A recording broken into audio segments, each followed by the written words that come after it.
My name's Daniel, and I'm 44 years old, a Walmart manager in a small Midwest town.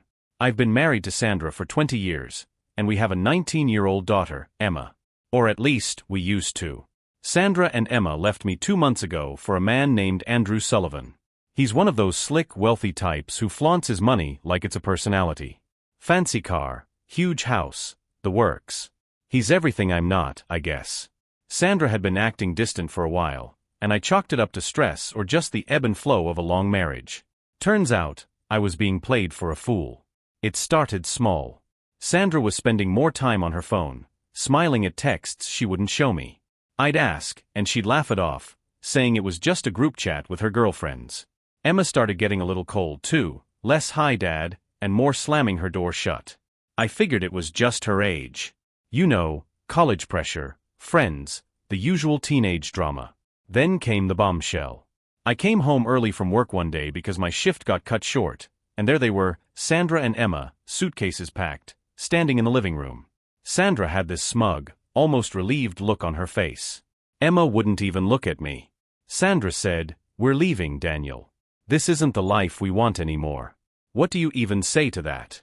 I felt like someone had punched me in the gut. "We?" I asked, staring at Emma. "You're leaving me too?" Emma just mumbled something about how Andrew could give them the life they deserved, how I couldn't provide like he could. Sandra chimed in, saying it wasn't personal, just practical. Not personal? My wife and daughter were leaving me for a guy I didn't even know existed until that moment. I asked if there was someone else, and Sandra smirked, saying, "Andrew cares about us in ways you never could." That's when it hit me, this wasn't just about money. This was betrayal on every level. They walked out without looking back. I stood there in the empty house, staring at the door, trying to process how two people I loved more than anything could treat me like some disposable object. Over the next few weeks, I learned that Andrew wasn't just some rich guy. He was a businessman with a sketchy past, lawsuits, rumors of shady deals, even whispers of abuse. But Sandra and Emma? They didn't care. They were too busy posting Instagram pictures of their new luxury life, smiling in front of yachts and sports cars. Meanwhile, I was drowning in anger and heartbreak. But something inside me snapped. If they thought I was just some Walmart manager they could toss aside, they were wrong. I wasn't going to let this destroy me. I'd make sure they'd regret leaving. Not out of spite, well maybe a little, but because I needed to prove to myself that I wasn't the failure they made me out to be. After Sandra and Emma left, I didn't know what to do with myself. The house felt so empty. I'd wake up expecting to hear Emma blasting her music or Sandra talking on the phone, but there was just silence. I couldn't even watch TV without getting reminded of them. Every little thing in that house had their fingerprints on it. Photos on the wall, mugs in the cupboard, even Sandra's favorite throw blanket draped over the couch. At work, things weren't much better. My coworkers kept asking if I was okay, which only made me feel worse. How do you tell someone, "No, I'm not okay"? My wife and daughter just left me for a richer guy. The pity in their eyes would have been too much, so I just nodded and kept my head down. Nights were the hardest. I'd lie in bed, staring at the ceiling, replaying every fight, every moment I might have missed the signs. Did I work too much? Was I boring? Was I not enough? I even tried reaching out to Sandra once. I called her late at night, not drunk but definitely emotional, and she didn't answer. The next day, I got a cold text, "Please respect our space. We've moved on." That was it. Not even a hint of regret or concern for how I was holding up. It stung like hell. What cut even deeper was Emma. She didn't call, didn't text, didn't even leave a note when she walked out. I found her old journal under her bed one night while I was cleaning, and I just sat there flipping through the pages. There were doodles of dream vacations, notes about boys she liked, and some scribbles about how she felt stuck in our life. "I love Dad, but I don't want to end up like him," one entry read. That line gutted me. I thought I was a good father. I showed up, worked hard, kept a roof over her head. Apparently, that wasn't enough. But here's the thing about hitting rock bottom, it gives you clarity. There's nowhere to go but up. I decided that if Sandra and Emma thought I was nothing without them, I'd prove them wrong. After weeks of sulking and feeling sorry for myself, I realized something had to change. Sitting around wasn't going to fix anything. I couldn't rewind time and undo what Sandra and Emma did, but I could take back control of my life. It started small. I joined a local gym, partly to distract myself and partly because I wanted to feel stronger. My manager at Walmart had suggested it. She said exercise might help with the stress. I hated the idea at first. I mean, I was the guy who got winded walking up 3 flights of stairs. But the gym turned out to be a release. With every push-up, every lift, every lap around the treadmill, I felt like I was chipping away at the anger and sadness that had buried me. I also started reading again. Sandra used to tease me about my nerdy books on science and tech, but they were my thing, even if I hadn't picked one up in years. One night, I came across an article online about renewable energy, a story about a guy who invented a solar panel system that could power an entire house. It was fascinating. Something about it clicked. I stayed up until 3 a.m. that night, reading everything I could about sustainable energy. It reminded me of a high school dream I'd buried long ago. I wanted to invent something that could change lives, but then life got in the way: bills, responsibilities, the job at Walmart. That dream got lost in the grind. But now? I didn't have Sandra telling me to be realistic, or Emma rolling her eyes when I mentioned a new idea. For the first time in years, I felt like I could dream without being judged. I decided to dig into the renewable energy space, not just as a curiosity, but as a potential path forward. Meanwhile, Sandra and Emma were living their dream life, or so I thought. They were still all over social media, tagging Andrew in photos of expensive dinners and weekend getaways. At first, I couldn't help but check their profiles.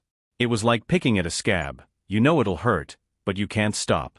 But the more I focused on my own life, the less I cared about theirs. I started saving up every extra dollar I could. It wasn't much, but it was a start. I wasn't going to just survive, I was going to rebuild, and not for Sandra or Emma. This was for me. The more I dove into renewable energy, the more obsessed I became. I spent my evenings researching battery storage, wind turbines, and solar technology.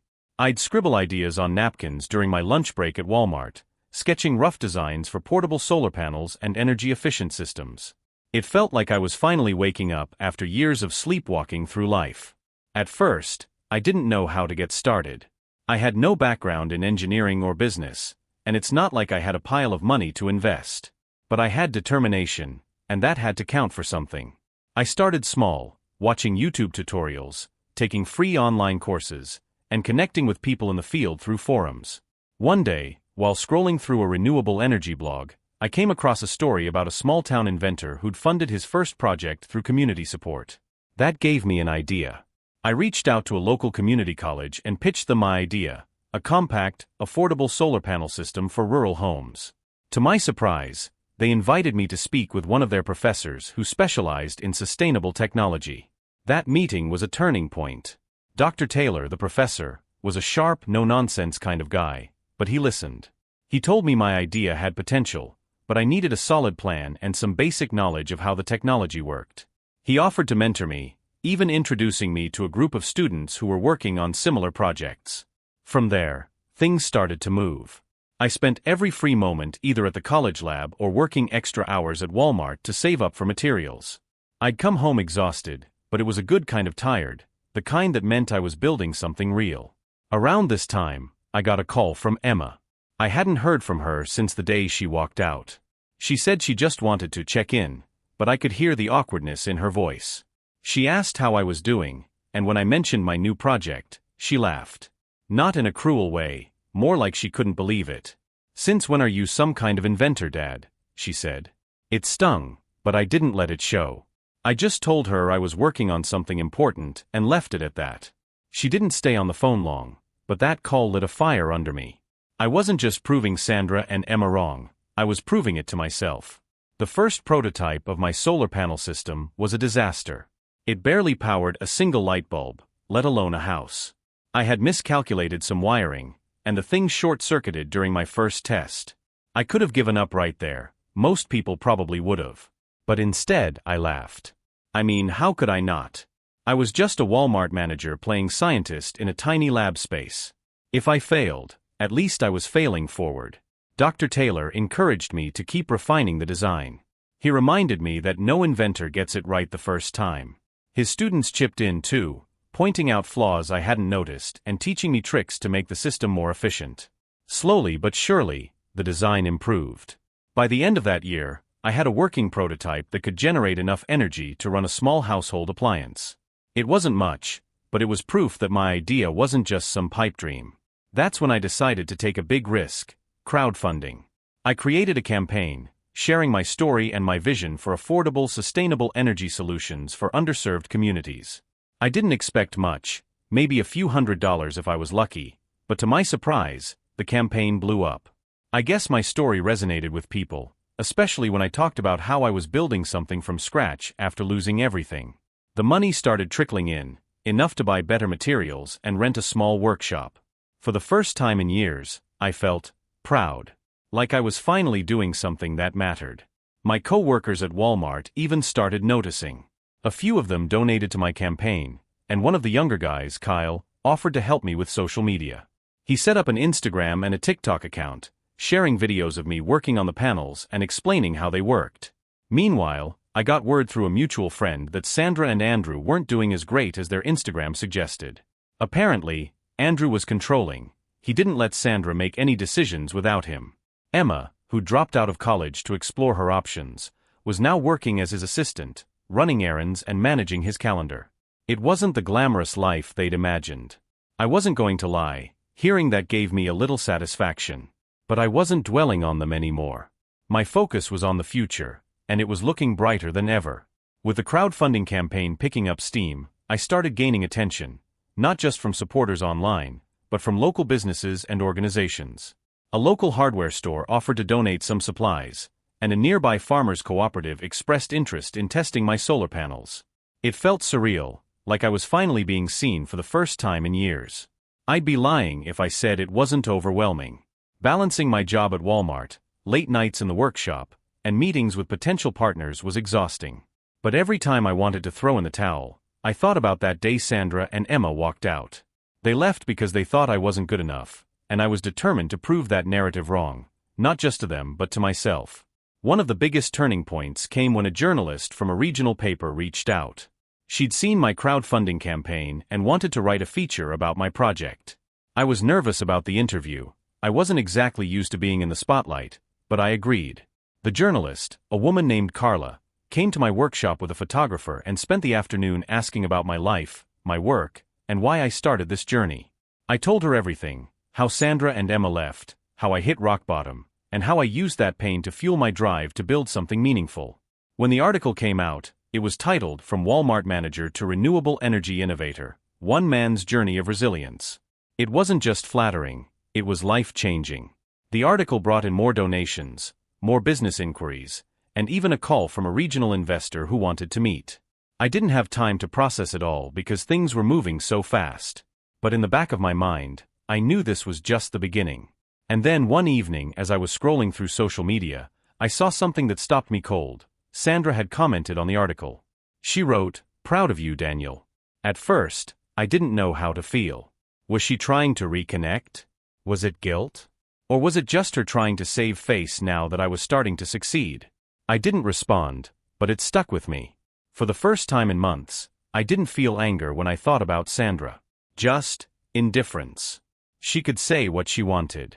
I wasn't doing this for her. After the article came out, things began to snowball in a way I never imagined. The regional investor, a guy named Marcus Hayes, scheduled a meeting with me to talk about expanding my solar panel project. Marcus wasn't some corporate suit. He'd started his own renewable energy company a decade ago and now mentored people like me. We met at a small cafe downtown. I showed him my prototype, explained my vision for making sustainable energy accessible to rural and low-income families, and outlined how I'd been funding everything myself. Marcus didn't say much at first, just nodded while I talked. Finally, he leaned back in his chair and said, "Daniel, I see potential here. But this needs to go big if you want it to make an impact." He offered me a modest investment, enough to scale up production and bring on a small team. He also connected me with a few key people, engineers, grant writers, and a couple of local officials who were passionate about green initiatives. It was exactly what I needed, and I left that meeting feeling like the sky was the limit. Meanwhile, Sandra and Emma's lives were taking a turn. I'd stopped keeping tabs on them, but mutual acquaintances occasionally filled me in. Andrew's perfect facade was cracking. Rumors of his abusive tendencies were circulating, and he'd apparently been hit with a couple of lawsuits that were draining his finances. Then one day, out of the blue, Emma called me. Her voice was shaky, like she wasn't sure if I'd even pick up. "Hi, Dad," she said. I saw the article about you. I didn't know you were doing all that."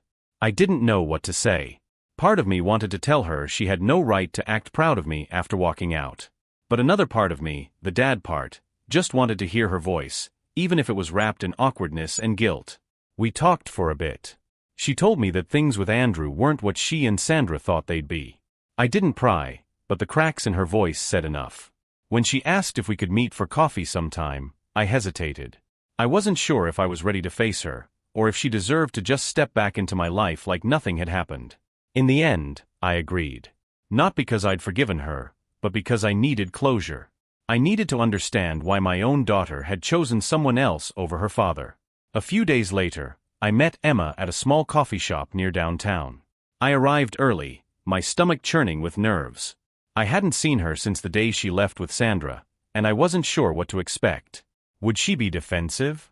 Apologetic? When she walked in, I barely recognized her. She looked tired, like the weight of the world had been pressing down on her. She smiled nervously when she saw me and shuffled over to the table. "Hi, Dad," she said softly, setting her purse down. "Hey, Emma," I replied. I tried to keep my tone neutral, but my emotions were a tangled mess, hurt, anger, and love all fighting for space. We made some small talk at first, how her work was going, how I'd been. She mentioned Andrew briefly, saying things weren't great, but she didn't elaborate. I didn't push. Finally, I asked, "Why now, Emma?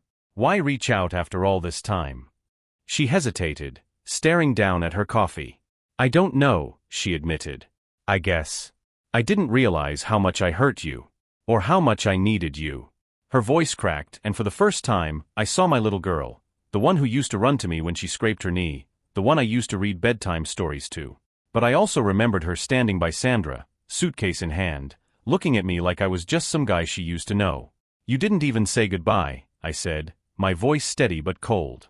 Emma flinched, her eyes filling with tears. "I know. I was selfish. I thought Andrew was the answer to everything. He promised us this amazing life, and I believed him. I didn't think about what I was leaving behind. And now?" I asked, leaning forward. "Do you still think he's the answer?" She shook her head, tears spilling over. "No. He's not who we thought he was. Mom's miserable, and I feel trapped. I just want to come home, Dad." Those words hit me like a punch to the gut. Part of me wanted to wrap her in a hug and tell her everything would be okay. But another part, the part still raw from her betrayal, wasn't ready to let her off the hook. "I'm glad you reached out," I said finally. "But coming home, that's not something I can just agree to. You and Sandra made your choice. Now you have to live with it." Emma nodded, wiping her face. "I understand. I wanted to say I'm sorry. For everything." The words hung in the air, heavy and bittersweet. I didn't know if I could forgive her, not yet. But hearing her apologize was a start. A week after my coffee with Emma, I got an unexpected call. It was Sandra. I stared at her name on my phone for a good 10 seconds, debating whether to answer. Against my better judgment, I picked up. "Daniel," she said, her voice shaky. "Can we talk?" The last time we'd spoken, she'd been smug, almost gloating as she walked out of my life. Hearing her now, vulnerable and unsure, felt surreal. "What do you want, Sandra?" I asked, keeping my tone even. It's about Andrew," she said. Things aren't what they seemed." I wanted to say no kidding, but instead, I let her keep talking. She told me that Andrew's business was crumbling under the weight of lawsuits and bad deals. His controlling behavior had turned into full-blown emotional abuse, and he was now lashing out at Sandra and Emma, blaming them for his failures. "He's not the man I thought he was," Sandra admitted, her voice breaking. "I made a mistake, Daniel. A terrible mistake." I sat there, silent, as she poured out her regrets. Part of me wanted to feel satisfaction, to revel in the fact that her dream life had fallen apart. But mostly I just felt tired. I didn't need her apologies. I didn't need her validation. I'd already started rebuilding my life without her. "What do you want from me, Sandra?" I finally asked. I don't know, she said, her voice trembling. Help? Advice? I don't even know where to start. The old me, the one who spent years trying to make her happy, would have jumped at the chance to be her savior. But that man was gone. Sandra, I'm sorry for what you're going through, but this is your mess to clean up, I said firmly. You made your choice when you left. I'm not your safety net. She started crying, and for a moment, I almost caved. But I reminded myself that her pain didn't erase the betrayal, and it didn't obligate me to fix her life. Take care of Emma, I added before hanging up. She's going to need you to be strong for her. For the first time, I felt like I had the upper hand, not out of power, but out of clarity. Sandra's problems weren't mine to solve anymore, and that realization was freeing. After the call with Sandra, I sat in my workshop, trying to focus on my solar project, but my mind kept drifting. Hearing her voice had stirred up a lot of old memories, good ones and bad. I thought about the early days of our marriage, back when we didn't have much but were happy anyway. Sandra used to make fun of how much I loved tinkering with gadgets, saying I'd end up breaking something before fixing it. I'd laugh it off, and she'd roll her eyes while secretly smiling. Those memories used to feel like home. Now they just felt distant, like someone else's life. I wasn't angry anymore, not like I used to be, but I couldn't shake the ache of knowing that the woman I once loved had turned her back on me so easily. And Emma. God, she was just a kid when I held her for the first time, promising I'd always be there for her. I wondered if she remembered that promise. Did she ever think about what it cost me when she walked out the door? A knock at the workshop door snapped me out of it. It was Kyle, the coworker who'd been helping with my social media. Hey, Mr. D, he said, holding up his phone. You might want to see this. He handed me the phone, and there it was, a viral TikTok featuring my solar project. The caption read, "This small-town dad is changing the world one solar panel at a time." It had thousands of views, comments pouring in from people praising the work or sharing their own stories of resilience. I couldn't help but smile. It was like the universe was reminding me to focus on what mattered now. Thanks, Kyle, I said, handing the phone back. Looks like we've got more eyes on us. Yeah, and maybe some wallets too, he joked, grinning. You're gonna need it if we're scaling up. Kyle was right. Things were picking up fast. The Farmers Cooperative had placed their first order for a batch of panels, and Marcus was working on lining up more funding. My vision was finally taking shape, and every step forward felt like a victory, not just over Sandra and Emma's betrayal, but over my own doubts and fears. Later that night, I got another call. This time, it was Emma. Hi, Dad, she said, her voice softer than it had been at the coffee shop. I just wanted to say thank you, for meeting me, for listening. I know I don't deserve it. I stayed quiet, letting her fill the silence. And I wanted to ask if we could talk more, she continued. Not about Mom or Andrew, just us. I miss you. Those words hit harder than I expected. She didn't say she wanted to come home, didn't ask for forgiveness outright. She just said she missed me. And for the first time in a long time, I let myself hope that maybe, just maybe, things with Emma could be mended. Let's take it one step at a time, I said. We'll figure it out. As I hung up, I felt a strange mix of emotions, cautious optimism and the lingering sting of betrayal. But beneath it all was a quiet determination. I'd lost a lot, but I wasn't done building. Not my company, not my life, and maybe not even my relationship with Emma.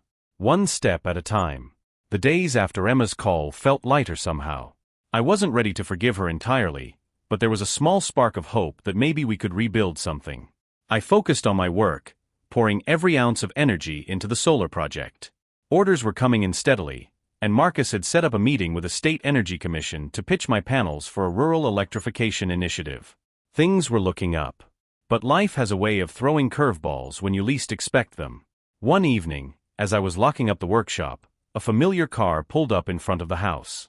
For a second, I thought I was imagining it. Then Sandra stepped out, looking nothing like the confident woman who had walked out of my life months ago. She seemed smaller, like the weight of the world was pressing down on her shoulders. "What are you doing here, Sandra?" I asked, crossing my arms as she walked up the driveway. "I needed to talk to you," she said, her voice barely above a whisper. "Please." I hesitated but finally nodded, gesturing toward the porch. We sat in silence for a moment before she finally spoke. "Andrew's gone," she said, her hands gripping the edge of her seat. He took off after another one of his schemes fell through. He left me and Emma with nothing, Daniel. Nothing. I could hear the tremble in her voice, but I stayed quiet. She continued, I made a mistake. I thought he could give us everything. And now I see what I threw away. There it was, the apology I'd thought I wanted to hear. But instead of feeling vindicated, I just felt tired. You didn't just throw away our marriage, Sandra, I said, my voice calm but firm. You threw away my trust, my respect. You didn't even try to fix things before you left. She nodded, tears streaming down her face. I know.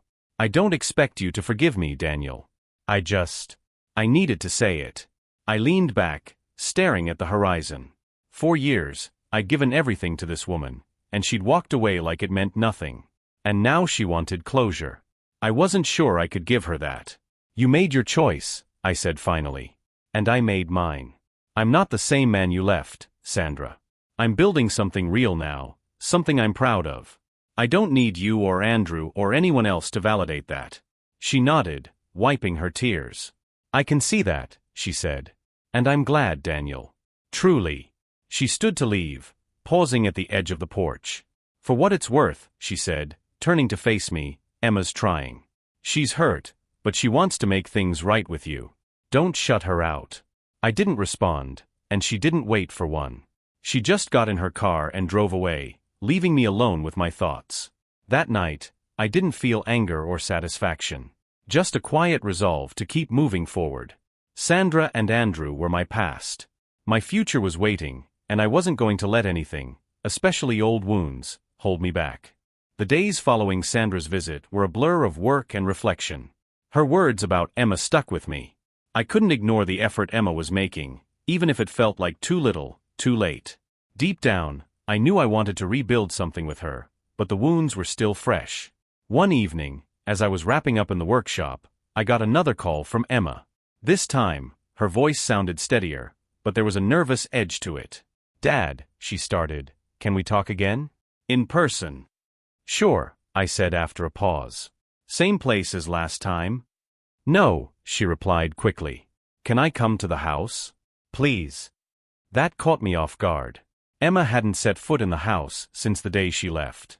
Part of me wanted to say no, to keep that boundary intact. But the part of me that remembered bedtime stories and father-daughter dance recitals couldn't turn her down. Okay, I said. Tomorrow night. The next evening, Emma showed up promptly at 7. She stood on the porch for a moment before knocking, her hands fidgeting at her sides. When I opened the door, she looked around nervously, like the house held ghosts she wasn't ready to face. It feels different, she said softly as she stepped inside. Yeah, I replied. A lot's changed. We sat down at the kitchen table, the same one where we'd had so many family dinners. The silence was heavy, but Emma broke it first. I need to tell you something, she said, her voice trembling slightly. About Andrew. I tensed, not sure where this was going. What about him? I asked cautiously. Emma hesitated, then took a deep breath. He's not just a bad guy, Dad. He's dangerous. The things he's done, illegal things, I didn't know at first. But Mom and I found out, and when we tried to confront him, he threatened us. My stomach sank. Threatened you how? He said he'd ruin us, she whispered. Said he'd make sure we were left with nothing, and he'd make it look like it was our fault. Mom wanted to leave him months ago, but she was scared. And I was scared too. Hearing this made my blood boil. The thought of Emma and Sandra being trapped in that kind of situation, even after everything they'd done, filled me with a mix of anger and protectiveness. Why didn't you tell me sooner? I asked, my voice rising despite my effort to stay calm. Emma looked down, tears pooling in her eyes. Because I didn't think you'd care. I thought, after what we did to you, you wouldn't want to help us. And I wouldn't blame you. For a moment, I just sat there, trying to process everything. Emma wasn't just apologizing for the past. She was opening up about something deeply painful and vulnerable. Despite my anger, despite my hurt, I felt an overwhelming need to protect her. I care, Emma, I said firmly. I'll always care. You're my daughter. She broke down, sobbing into her hands. I reached out hesitantly, placing a hand on her shoulder. It felt like a small step, but it was something. When she calmed down, she pulled a folder out of her bag and slid it across the table. "This is everything we've got on Andrew. Emails, bank statements, contracts. Mom said to give it to you. She thought you might know what to do." I opened the folder, flipping through pages of incriminating evidence. Fraud, embezzlement, shady deals, it was all there. My first instinct was to call the police, but I knew something this big needed to be handled carefully. "Okay," I said finally. "I'll look into it. But Emma, this doesn't erase what happened. It's going to take time, for both of us." "I know," she said quietly. I want to make things right." As Emma left that night, I felt a strange mix of emotions. Her revelation about Andrew was serious, and I knew I'd have to tread carefully. But for the first time in a long time, I felt a glimmer of hope that maybe, just maybe, we could start to mend what was broken. The folder Emma gave me was a ticking time bomb. As I flipped through the pages, I realized just how deep Andrew's corruption ran. Fraudulent contracts, embezzled funds, and a paper trail of offshore accounts, all meticulously documented. He hadn't just been skirting the law, he'd been stomping all over it. I couldn't tackle this alone. My first call was to Marcus. He'd been in the business world long enough to know the kind of people Andrew likely dealt with, and I trusted his judgment. I met him at a diner the next morning, the folder clutched tightly in my hand. "This is a lot," Marcus said as he thumbed through the documents. "If this gets out, it could bury him. But you'll need more than just these papers. You need someone who can handle the legal side of this." He gave me the name of a lawyer he trusted, a sharp guy named Thomas Graham who specialized in corporate fraud. "Call him," Marcus said. "And be careful. Guys like Andrew don't go down quietly." I spent the next few days assembling a team. Thomas agreed to take on the case pro bono once he saw the evidence. He was sharp, calculating, and didn't mince words. "This could take months, maybe years," he warned me. "But if we play this right, we'll nail him." Meanwhile, I reached out to Dr. Taylor for advice. I figured if anyone could help me strategize, it was him. He suggested looping in local authorities to start building a case while keeping media attention low. "You don't want him to get wind of this until it's too late for him to cover his tracks," he said. Emma stayed in touch, checking in every few days. Each call felt less awkward than the last. She seemed genuinely invested in helping me take Andrew down, and while I still had my reservations, I couldn't deny that her willingness to step up meant something. But Sandra, she was silent. I hadn't heard from her since that night on the porch. Part of me wondered if she was letting Emma handle things because she couldn't face me herself. Either way, I wasn't in a rush to reach out. Then came the unexpected. As I was leaving the workshop one evening, a sleek black car pulled up in front of my house. For a split second, I thought it might be Andrew himself. But when the door opened, a woman stepped out, a private investigator Thomas had hired to dig deeper into Andrew's affairs. "I've got something you'll want to see," she said, handing me a USB drive. "Andrew's been making moves. It looks like he's trying to offload assets and disappear. If you're going to act, it has to be soon." That night, I sat in front of my computer, scrolling through the investigator's findings. Offshore transfers, hurried property sales, and even a private plane scheduled for departure in a few weeks. Andrew was running, and if we didn't move fast, he'd be out of reach. I called Marcus, Thomas, and the investigator for an emergency meeting. We devised a plan to get the evidence into the right hands without tipping Andrew off. It felt like a high-stakes chess game, every move critical. As I worked through the logistics, Emma called again. "Dad, I heard from Mom," she said, her voice uneasy. "Andrew found out we gave you the folder. He's furious." "Is she safe?" I asked quickly. "She's staying at a hotel," Emma said. "But she's scared. She doesn't know what he might do." I clenched my jaw, a surge of anger rising. Andrew wasn't just a criminal, he was a coward, preying on people who couldn't fight back. But he'd underestimated me, and that was his biggest mistake. "Tell her to stay put," I said. "And Emma, thank you for trusting me with this." "I don't deserve your thanks," she said softly. "But I'll do whatever it takes to help." As I hung up, I felt a new kind of determination. This wasn't just about bringing Andrew down anymore. It was about protecting Emma, Sandra, and anyone else he'd hurt. It was about justice, not just for them, but for me. The next few weeks were a whirlwind. Every waking moment was spent coordinating with Thomas, Marcus, and the investigator to make sure everything was airtight. We'd compiled enough evidence to bury Andrew, but timing was everything. If we moved too soon, he'd have a chance to cover his tracks or disappear entirely. The investigator dug deeper into his recent activities. Andrew was planning to flee to a country without an extradition treaty, using a shell company to funnel money into a hidden account. We couldn't let him get that far. The plan was simple on paper but risky in execution. We'd work with local authorities to raid Andrew's office and seize his remaining assets while filing charges based on the evidence. Thomas had also reached out to a journalist he trusted to break the story wide open once the legal wheels were in motion. Emma and I stayed in close contact during all of this. She became my sounding board, her initial guilt giving way to a resolve I hadn't seen in her before. She even convinced Sandra to provide additional information, emails and messages that revealed the full extent of Andrew's manipulation. Sandra wasn't handling things well. Emma told me she'd been struggling with panic attacks and was terrified Andrew would retaliate if he found her.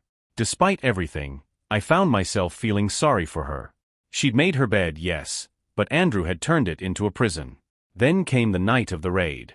I wasn't directly involved, it was all in the hands of the authorities and Thomas's legal team, but the tension was unbearable. I stayed up late, pacing the house and waiting for updates. Around midnight, my phone buzzed. It was Thomas.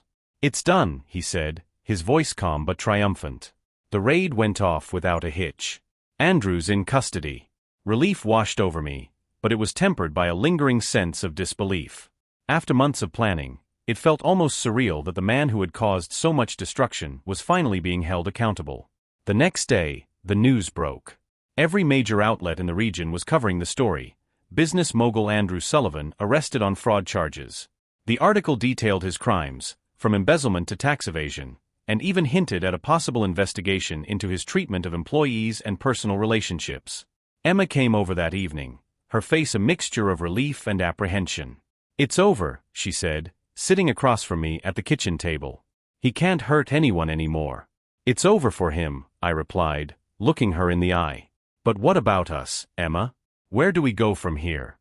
She hesitated, then said, "I don't know.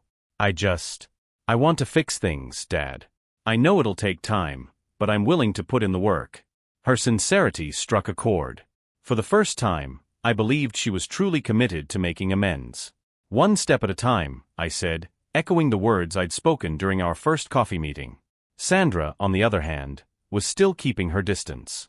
Emma said she was too ashamed to face me, and honestly, I was okay with that. Forgiveness wasn't something I could offer her yet, if ever. The success of the raid and Andrew's arrest felt like a turning point. Not just for Emma and Sandra, but for me too. I'd spent months rebuilding my life, driven by the need to prove I wasn't the man they left behind.